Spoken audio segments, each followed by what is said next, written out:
Según lo define Cisco, la seguridad de un dispositivo se puede desglosar o abordar desde tres aspectos principales, que serían el plano de administración, el plano de control y el plano de datos.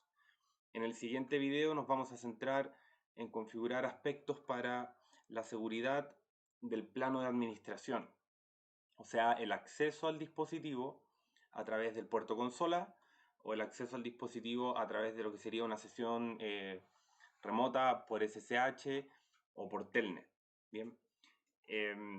Cisco tiene una herramienta que se llama AutoSecure, que permite automatizar de cierta manera el proceso de seguridad de un dispositivo por un asistente, ¿bien?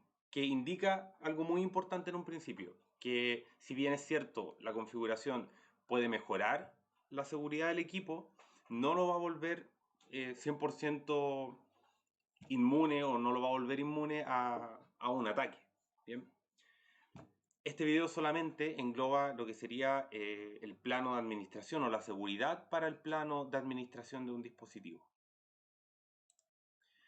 Como se puede ver en este documento de texto, hay algunas configuraciones que se pueden realizar paso a paso para proteger el acceso a través de Telnet, el acceso a través de SSH, la encriptación de las contraseñas, definir los parámetros mínimos o el largo mínimo en caracteres de una contraseña, definir banners, configurar aspectos adicionales de seguridad para SSH, configurar seguridad o resiliente para el archivo de configuración y para la imagen del sistema operativo, entre otros aspectos. Bien. Inicialmente, el esquema de red muestra un cliente desde el cual podríamos conectarnos hacia el router R1 y un cliente B que igual podría ser un dispositivo para conectarnos de manera remota. En este caso vamos a considerar que el equipo 192.168.10.3 va a ser el cliente que va a tener acceso a sesiones SSH hacia R1 y no, por ejemplo, el cliente A. Esto se puede hacer a través de una lista de acceso asociada a las líneas VTI. Inicialmente, entonces, en la configuración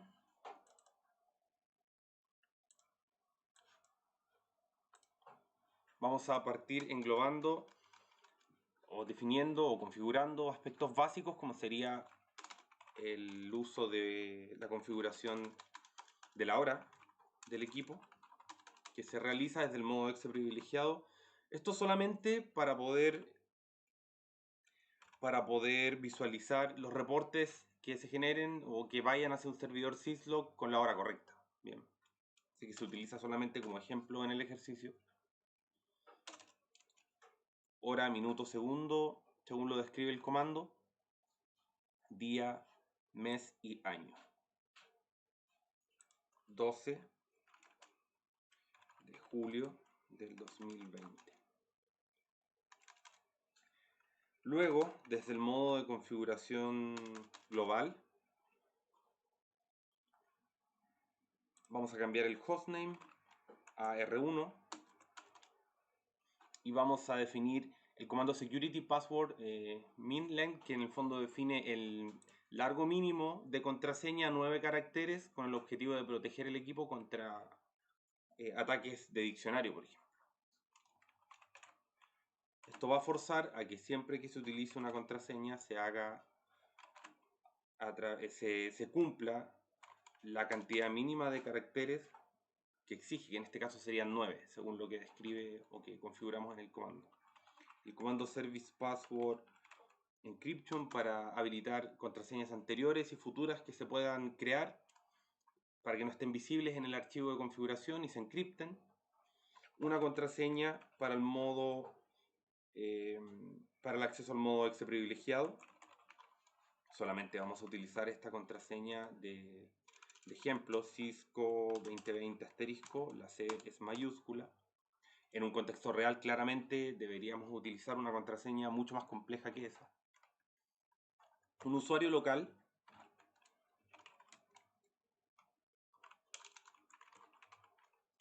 El usuario local se utiliza para el acceso a través de SSH, si es que quiero que la sesión se realice o que se valide a través de un usuario en la base de datos local, o simplemente que se utilice la contraseña que esté definida en la línea BTI o en el puerto consola. Username admin, secret Cisco 2020. Ok, el usuario y luego los distintos tipos de banners que hay disponibles, el MOTD, que es el Message of the Day, el mensaje del día, que es un banner que está visible para todos los usuarios, el banner login, que se visualiza antes de que se inicialice el prompt cuando nos conectamos a un dispositivo, el banner que se visualiza cuando accede al modo exe privilegiado, y el banner incoming, que es el que se utiliza cuando ocupo telnet reverse o reverse telnet, en el fondo que inicializo una sesión desde un router, por ejemplo, hacia un cliente. Vamos a agregar acá banner MOTD solamente como ejemplo. Acceso permitido.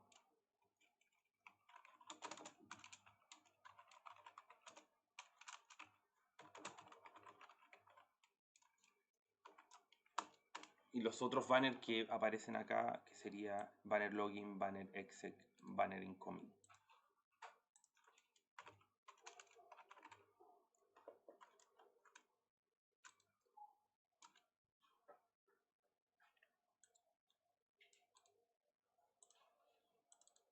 Banner exec y banner incoming.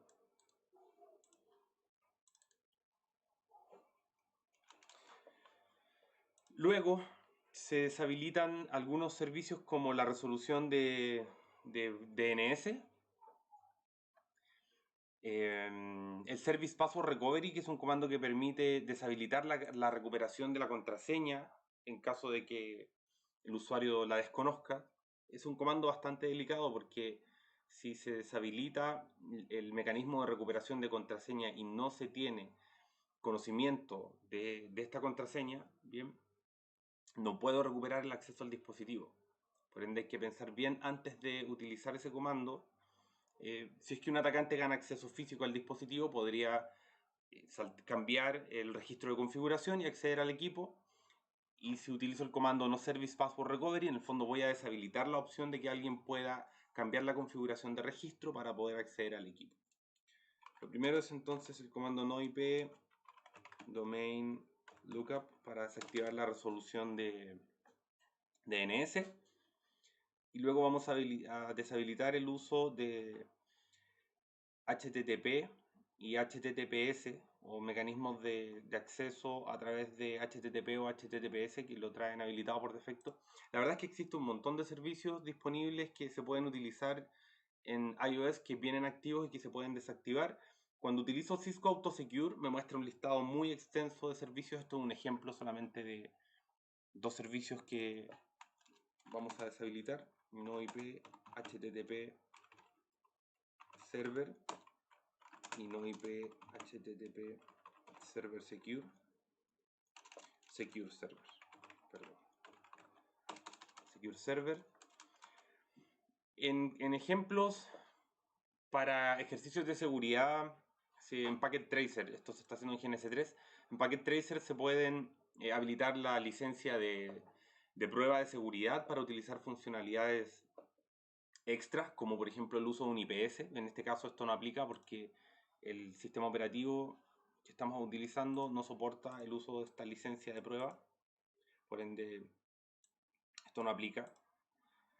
Luego la configuración resiliente para poder asegurar el archivo de configuración y la imagen del sistema operativo de intentos de eliminar este archivo o este archivo de configuración o la imagen del sistema operativo. Si un atacante quiere borrarla, la configuración resiliente lo que hace es protegerla de eliminaciones accidentales o intentos de eliminaciones por parte de un atacante.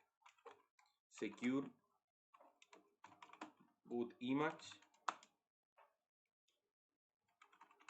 y Secure. Ahí podemos ver que se aplicó la configuración resiliente de manera exitosa a la imagen. Secure boot config.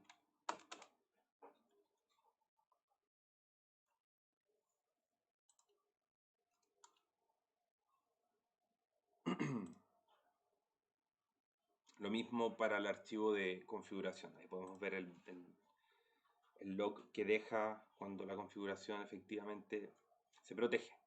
Lo que viene posteriormente serían configuraciones básicas para proteger el acceso al dispositivo a través del puerto consola. Es importante destacar que lo que estamos haciendo acá no engloba, por ejemplo, listas de acceso, no engloba el acceso a través de un servidor TACAX o radio, simplemente nos estamos centrando en configurar, en proteger el plano de administración del dispositivo, lo que sería el acceso al equipo. Vamos a acceder al puerto consola y lo primero que vamos a hacer es definir una contraseña.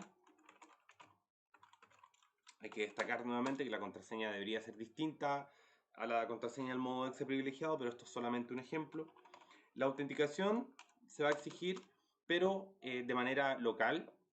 Puedo hacer que se autentique contra el usuario que creamos, si es que utilizo el comando login local, pero en este caso vamos a hacer que la autenticación que exija sea a través de la misma contraseña que se genera en la línea consola.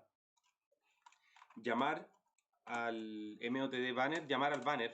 En el fondo, si anteriormente se creó un banner, el comando MOTD banner hace de que cuando se acceda a través de la línea consola se muestre el banner que se creó anteriormente desde el modo de configuración global.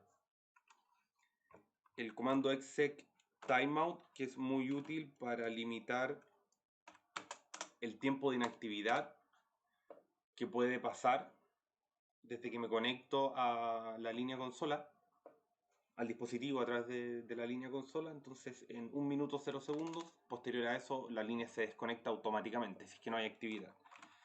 Definir el tamaño máximo del historial, history size 256, para habilitar el historial de comandos en el puerto consola. Session limit 1. Login synchronous, para que los mensajes que se visualizan no se vean interrumpidos por algún log externo que pueda, o algún log de otro servicio que pueda entorpecer la escritura, ¿cierto?, en la línea.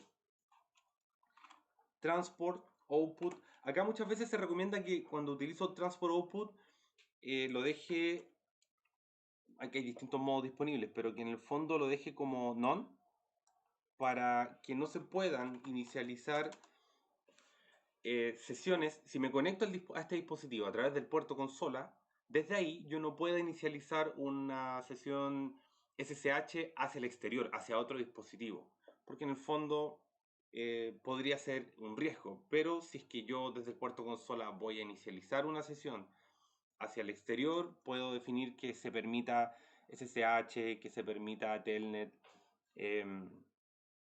o que se permitan todos los protocolos. Pero en el fondo acá none significa de que cuando alguien se conecta al dispositivo a través del puerto consola no va a tener posibilidades de inicializar una sesión remota hacia otro equipo por SSH, por ningún protocolo de hecho. Luego pasamos a la configuración BTI, pero previo a la configuración del acceso de las líneas BTI, lo que se hace es definir, esto es bastante interesante porque lo que se hace acá es definir una lista de acceso. Con esta lista de acceso vamos a hacer dos cosas. La primera es permitir que solo un dispositivo específico, según lo demuestra el ejemplo, access list 1 permit host, que solo un dispositivo específico de la red pueda acceder a este router, al router R1, que en el fondo sería el host con la IP 192.168.10.2. Y además de eso, que si se detecta, si se bloquea el acceso remoto al dispositivo, por ejemplo, por un intento repetitivo de conectarse al equipo, por ejemplo, un atacante, el acceso remoto se va a cortar, se va a denegar, lo que va a impedir que el administrador en el fondo pueda acceder. para evitar de que eso ocurra, yo puedo utilizar el comando login quiet mode access class 1. En el fondo vinculo esta configuración a la lista de acceso 1 y con eso hago de que incluso si el router se bloquea el acceso remoto, siempre me permita de igual forma acceder a través de este host. Digamos que este host pasa a estar de cierta manera en una lista blanca, lo que va a evitar de que ante un eventual bloqueo no nos permita acceder al equipo. Bien, el comando que está acá arriba, el login block, va a bloquear el acceso por 120 segundos si es que ocurren 3 intentos fallidos de acceso entre 60 segundos. O sea que si un atacante dentro de un minuto falla el acceso o intenta sin éxito acceder al dispositivo, va a ser bloqueado por 120 segundos. Sin embargo, eso no va a aplicar para nosotros, en este caso para el host 192.168.10.2, producto de que utilizamos el comando login quiet mode access class 1. Con eso no seremos bloqueados si es que ocurre este incidente que mencionamos con anterioridad. Bien, según lo que describe el esquema, el cliente permitido va a ser el router que está acá, con la dirección IP 192.168.10.2. Vamos a acceder entonces la contraseña.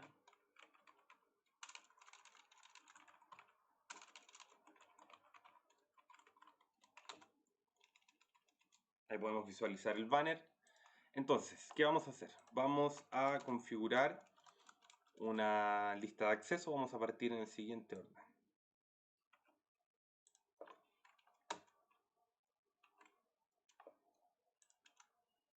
Vamos a crear una lista de acceso. Access list 1 permit a un host específico que va a ser el 192.168.10.2.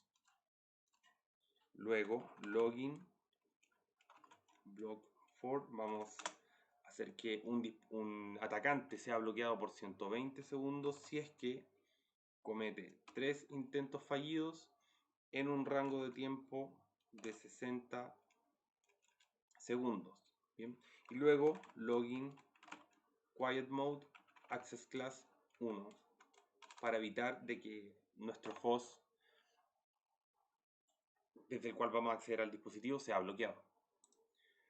Posteriormente vamos a acceder a la línea BTI, a las líneas BTI de la 0 hasta la 15, o sea las 16 líneas, y vamos a aplicar las configuraciones que están acá para proteger el acceso y además asociar esta lista de acceso que creamos a la línea BTI para que se cumpla, en el fondo, que cuando alguien intente entrar deba ser sí o sí el host 192.168.10.2 y no otro dispositivo.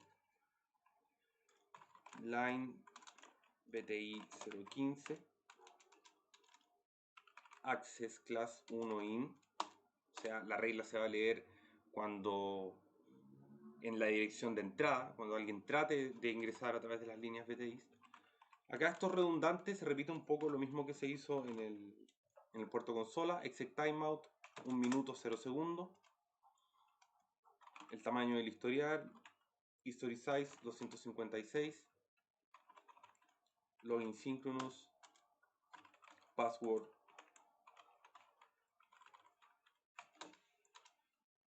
Acá puede ser login o login local, en el fondo según lo que yo defina. Si es login local, la autenticación se realiza contra el usuario que creamos en la base de datos local.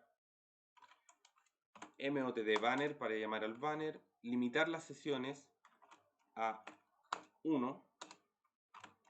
Transport input solamente. El ingreso a las líneas BTI se puede hacer a través del protocolo SSH. Luego nos quedan configurar aspectos avanzados para SSH, como sería la habilitación de SSH versión 2, definir el número máximo de intentos de inicializar sesiones a 3, limitar el número máximo de tiempo que tengo para colocar una contraseña a 30 segundos y definir por dónde se van a realizar escuchas para SSH. ¿Por qué interfaz se puede escuchar intentos de acceso SSH por todas las interfaces que estén disponibles o por una específica, en este caso por la Gigabyte Ethernet 00. Pero hay que considerar que SSH tiene algunos prerequisitos. El hostname del dispositivo debe estar configurado, un usuario con una contraseña en la base de datos local debe estar creado, bien. La contraseña del modo exe privilegiado debe estar configurada y un dominio debe estar definido. El hostname ya fue configurado, es R1. El usuario, admin con contraseña Cisco 2020 asterisco, ya fue creado. La contraseña del modo exe privilegiado ya se creó. Solo falta el dominio. IP domain name, el dominio acá es ficticio, solo para ejemplificar. Y luego la creación de una llave para SSH. El tamaño que vamos a utilizar es 1024 bits para que nos permita habilitar SSH versión 2. IP SSH versión 2. El uso de SSH versión 2 provee mejoras por sobre las versiones anteriores en relación a la seguridad. En el sitio web de Cisco se pueden visualizar unas tablas comparativas entre la versión 2 de SSH y las versiones anteriores. IP SSH Authentication Retrieve, reintentos de acceso, 3 máximo. IP SSH Timeout, 30 segundos. Esto puede ser a veces complejo si es que defino números muy bajos y hay que considerar que este valor en específico hace referencia al tiempo en segundos. Si coloco, por ejemplo, 3, voy a tener 3 segundos para colocar una contraseña y eso puede ser bastante frustrante. Así que hay que tener claridad de que en comparación al comando exec timeout, que es en minutos, este comando IPSSH timeout es en segundos. Eso es importante tenerlo en consideración. Luego la fuente por la cual voy a escuchar peticiones o intentos de acceso a SSH. IPSSH source interface, la Gigabyte Ethernet 00, según lo describe el esquema, Gigabyte Ethernet 00.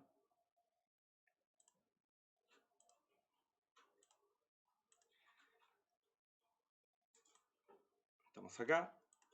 Y luego vamos a... Los comandos que están acá son para el uso de syslog. Bien. El primero, el primer comando hace un delay entre los intentos exitosos de acceso. Bien, que por defecto se configura en 1, pero vamos a hacer de que exista un delay entre un acceso exitoso y otro al dispositivo de 10 segundos. Login delay 10. Lo que está abajo hace referencia a los logs que puede generar el dispositivo. ¿En qué contexto va a generar un log de acceso? Bien, como por ejemplo, cuando se generen accesos exitosos, los va a registrar. Fallidos. Cuando se generen accesos exitosos y fallidos, los va a registrar. Cuando se generen intentos, después de, por ejemplo, 3 intentos fallidos, también se va a generar un log. Y eso puede ir a dar, son configuraciones para un servidor syslog. Bien, de igual forma los vamos a colocar. Login on failure log para que haga el registro y login on success log y por último security authentication failure rate 3 log. O sea, después de 3 intentos fallidos al dispositivo se va a generar un log o se va a reportar un log hacia el servidor syslog. Bien. Los demás permite ver los intentos fallidos, show login failure o show login los intentos o los accesos al dispositivo. Bien. Una revisión general. Vamos a Cisco 2020 asterisco. Podemos chequear en el modo de configuración en ejecución. Se pueden revisar las configuraciones, que son bastantes y que fueron aplicadas al dispositivo.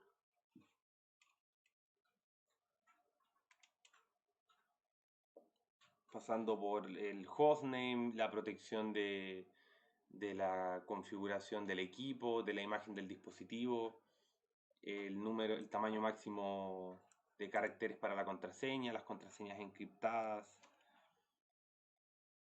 Se puede ver cómo fue desactivada la resolución DNS, el nombre del dominio, los bloqueos que se hicieron para el acceso al dispositivo, el usuario y contraseña que se creó, y abajo las configuraciones para lo que sería la SSH versión 2, configuraciones extras para SSH, los banners que se crearon y las configuraciones en el puerto consola y en las líneas BTI. Lo que queda que no está configurado es las direcciones IP que están descritas en el ejercicio 10.1, 10.2 y 10.3.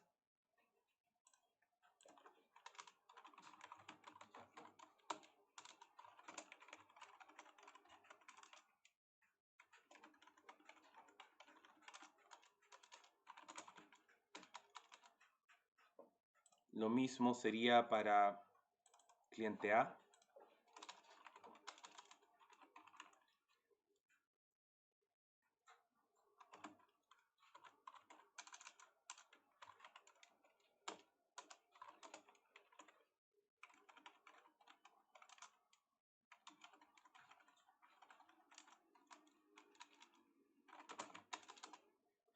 Lo mismo para cliente P.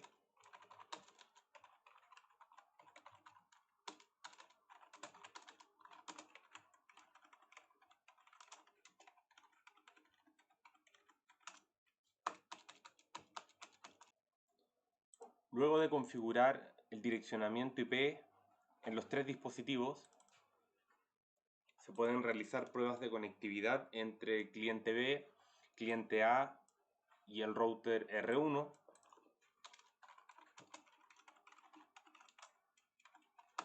Esa prueba es hacia el cliente A y ahora una prueba hacia el cliente hacia R1. Posteriormente puedo probar, por ejemplo, el acceso al dispositivo a través del cliente B. Se supone que la lista de acceso que creamos no va a permitir que se realicen conexiones a través de otro dispositivo. El único dispositivo que está siendo permitido actualmente es el cliente con la IP 192.168.10.2, porque eso es lo que indica la lista de acceso que se creó. Si vemos la lista de acceso, show access list 1, la lista de acceso permite un host específico que es el 10.2, y esta lista de acceso fue asociada a las líneas BTI. Por ende voy a realizar una prueba, pero a través del cliente B. Vamos a probar SSH-L para poder utilizar el nombre de usuario, que es admin, y la dirección IP, que es la 192.168.10.1. Cuando realizamos el intento nos desconecta producto de que la lista de acceso va a denegar que nos conectemos al dispositivo. Por ende no podemos conectarnos al equipo y vamos a probar desde el cliente A SSH-L, el usuario que es admin y la dirección IP de R1, la contraseña que es Cisco 2020 asterisco,